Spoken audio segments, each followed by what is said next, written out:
Hi, everyone. It's Alex Savage from KTVU, Fox 2 News here in the San Francisco Bay Area. And we want to talk about some of the latest headlines surrounding the coronavirus outbreak in this country. And to do that, we bring in Dr. Vanila Singh, who is a clinical professor at Stanford School of Medicine and also the former chief medical officer with the Department of Health and Human Services. Dr. Singh, good to see you. Great to be here again. Thank you, Alex. All right, so we start off this work week here with more promising news on the vaccine front. Today there was word from Pfizer that, I beg your pardon, word from Moderna came down that according to their preliminary analysis, the vaccine that they are producing is nearly 95% effective at stopping the coronavirus. And then, of course, there was the news last week from Pfizer with similar results. Their vaccine 90% effective. You take these two bits of data, and these results here together here. This seems very, very promising here. How encouraged are you by the news? Yeah, thanks so much again, Alex. Great to be here, especially with the good news. I'm very encouraged about the news coming out of Moderna. This is exceeding the expectations. If you know, the head of Operation Warp Speed had mentioned earlier that he would love it in his wildest dreams if it was 80 to 90%. So 94.5% rounding up to 95% effective is huge.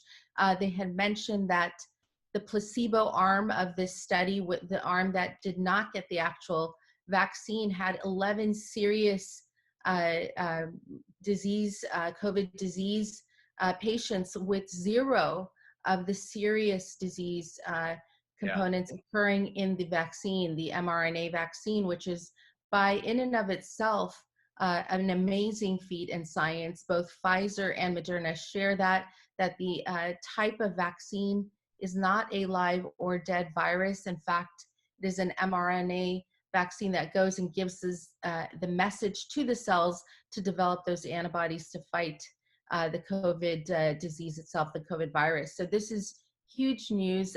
It is early. Many had predicted it may not happen till the first quarter of 2021. There were people who felt that it was very possible, and much credit, particularly for Moderna, goes to Operation Warp Speed, but it is true for both of these efforts. The amount of resources, which really comes in the way of money to expedite the staffing and the scientific design and the execution of getting the patients, has been huge. The other important thing is that Moderna also had people who were over the age of 65 in this study group. Mm-hmm. And that also proved to be very important because we know that's a very vulnerable group. Well, what more do we still need to learn about these two vaccines? Obviously, the rate the rate at which they are able to control and fight the coronavirus in these patients is really remarkable here. But have we answered all the questions about their safety? Well, that's a great question, because we always have to remain vigilant in terms of understanding that these are, again, large-scale studies, 30,000 plus patients in each of these different vaccines that we've heard so much about. But ultimately, everyone is an individual, and how we respond individually is something that we're going to have to watch, particularly as it is moved to a mass-scale usage. Even when it occurs first in the frontline healthcare workers and the targeted vulnerable populations, that's still a much larger scale.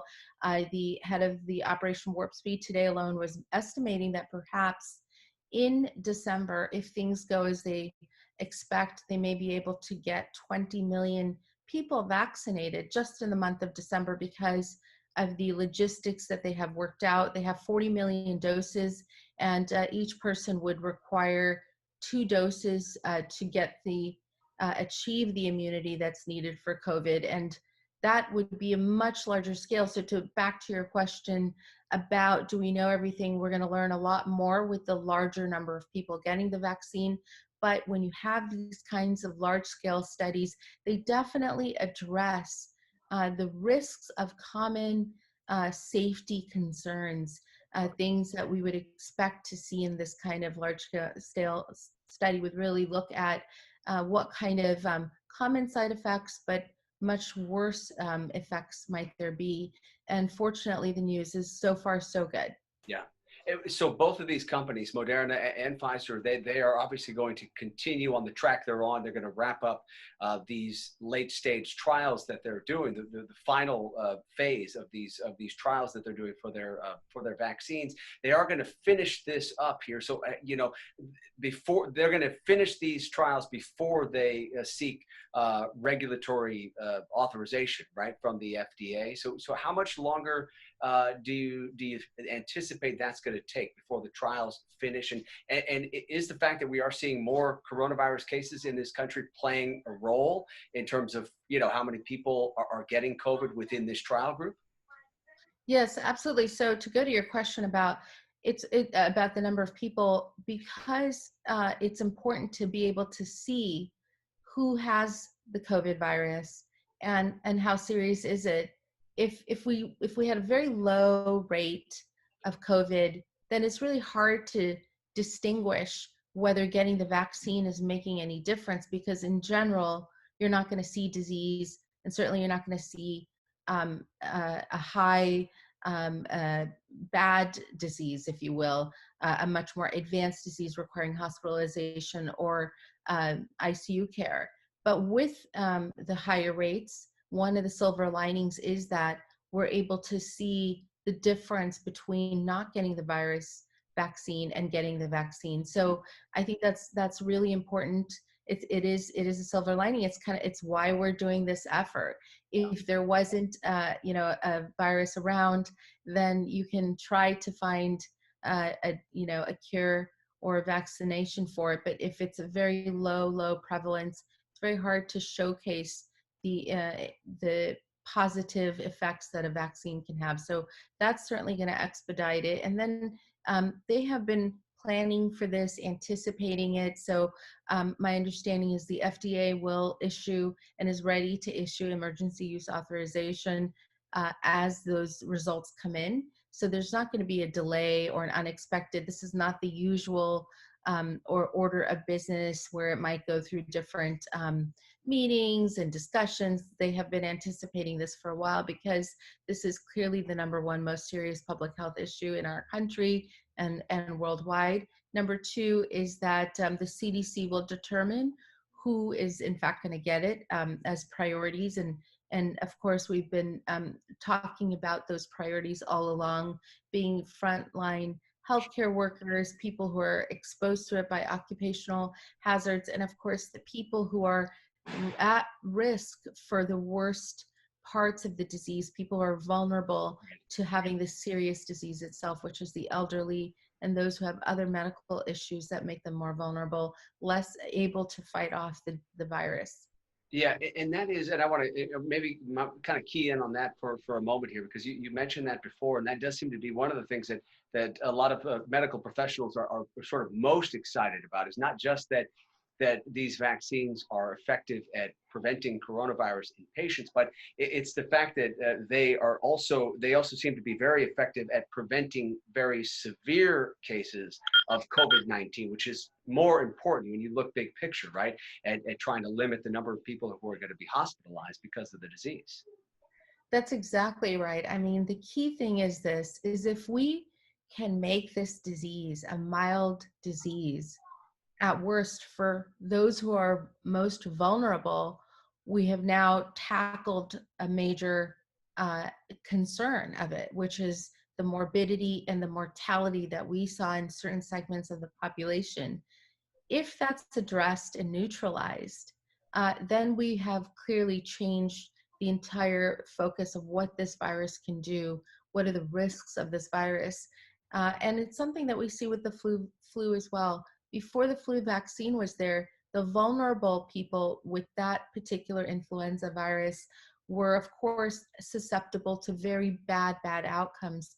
With the vaccine, that has changed. We still hear about flu-related deaths, etc., but it's so much more minimized. Right. And I think with these coronavirus vaccines, we are definitely seeing, in my view, from what I see with the initial data, even better results. And it could, again, be due to the newer technology. We've never used mRNA Right. vaccines this ever before. So this is a huge advancement in innovation and science, and it is cannot be emphasized enough at how quickly we have gone from a novel virus that just came into our country back in January to the public's knowledge, all the way to getting a virus vaccine, and we're only in November. It's really Yeah. amazing. It's yeah, it certainly is. It's remarkable. So we are getting some some indicators here, obviously, about how effective these vaccines are going to be at preventing cases of coronavirus and preventing severe cases. More importantly, maybe. But do we know how long the protection with these vaccines is going to last?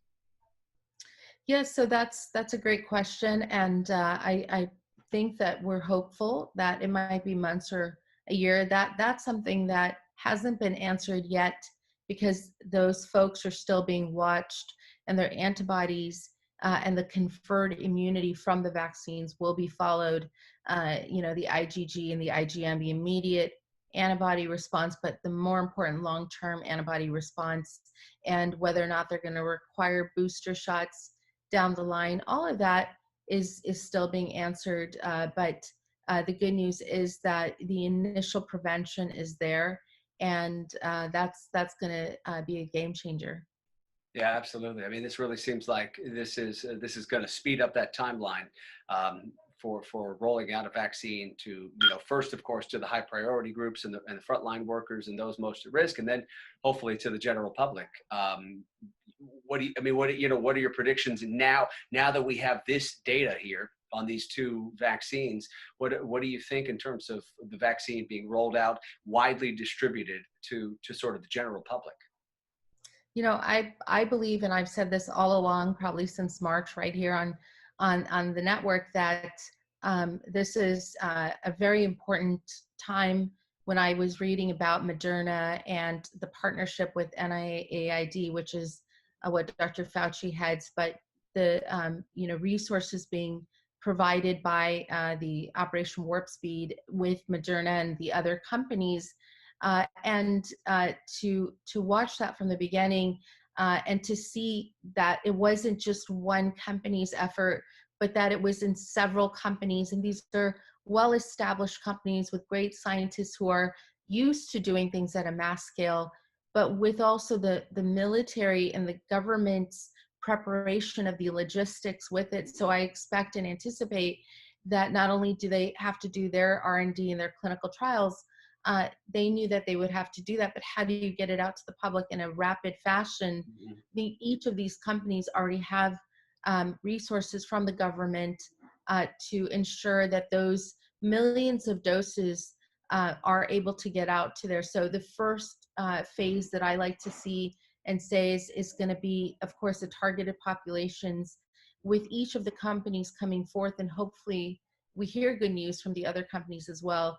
We'll Yeah. be able to see a rapid ascent of folks getting it, and then the broader public getting it very soon after, once we're able to get it to the prioritized population. So I would say that we'll start to feel some relief, some light at the end of this tunnel in the next couple of months. I think hearing the news in December, perhaps, that folks are already getting it is going to be very, very important. I think very reassuring.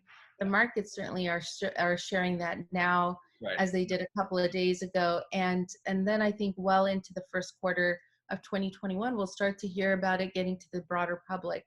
This is a priority. There's a lot of effort that's gone into it. Pharmacies stand ready to administer the shots, as of other locations, to ensure that, again, even if it's distributed, even if we overcome the cold temperature issues of the vaccines, that we're able to actually get the vaccination to the people. And all of that has been laid out from the get-go, and something that I think they were very focused on. Yeah. Well, distribution, yeah, it's going to be a challenge, but obviously a lot of smart folks are working on those plans right now to figure out the best way to distribute this to the public here when the time comes, and it can't come soon enough, right? I mean, Yeah. we're, we we are all ready for it. So bring it on. Absolutely, absolutely. And I do want to say, bravo to those patients who heroically volunteered from the beginning. I remember it was on KTVU that I was talking to one of the anchors about how the first person who had volunteered was a mother of two, and she's healthy, and she got the first shot back in March. And I think these are really huge, great stories. People wanting to get there, and there was a waiting list. It was very hard, and of course Yeah. we also identified very early the very importance of getting minorities and all parts of Right. our community there, so that the Yeah. data and statistics were relevant and applicable, which they are. And so I have a lot of confidence in this process. I think it also highlights the very important need of cutting through sometimes old regulation that doesn't have value, particularly in a public health emergency. And Yeah. so, we're able to see that happen too. And that was really Sure. important. Yeah, things have been moved along rapidly. No doubt about it. Here, you talk about the beginning of the year, this being an unknown virus, and now you're looking at the potential for a couple of vaccines being available shortly.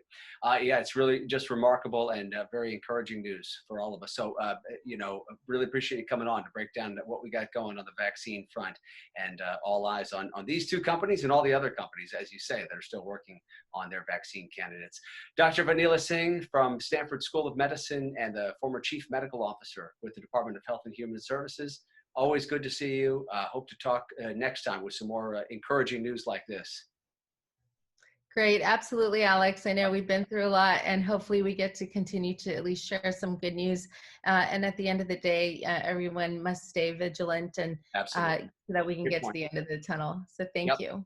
All right. Thank you. Thanks for coming on. We'll talk to you next time. Absolutely.